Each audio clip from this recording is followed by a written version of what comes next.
When Chris Carson skipped into the end zone here from a yard out right before the end of the second quarter, the Seattle Seahawks had complete control of this game.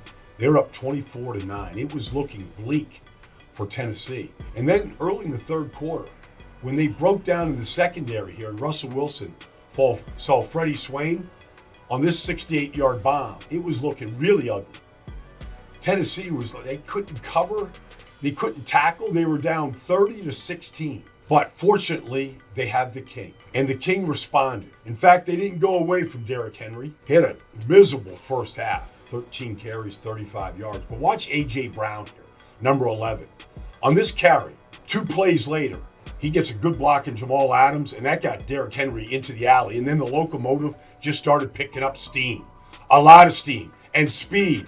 And he went 60 yards for a house call right there, cutting the lead to 30-23, and Tennessee was back in the game.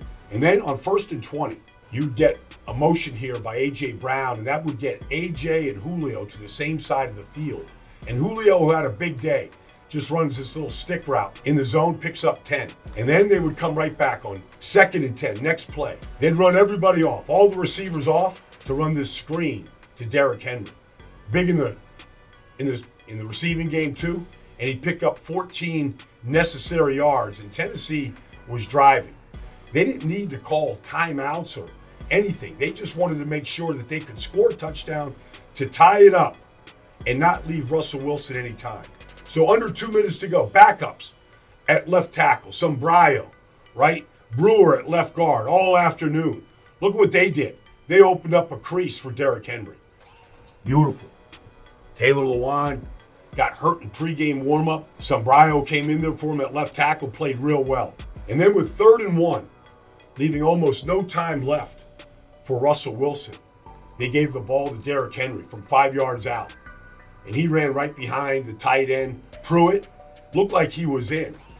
But they said, no, upon further review, his knee was down. So they gave it to him one more time. And Derrick Henry responded for his 3rd touchdown of the afternoon. Anybody that had Derrick Henry on their fantasy team, they probably won. So they tie it up. They go into overtime. Now, they need to stop. It's 3rd and 10. They got to get the ball back.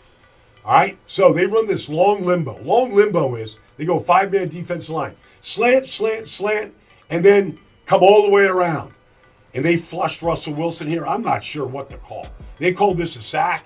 Sure looked like intentional grounding in the end zone to me.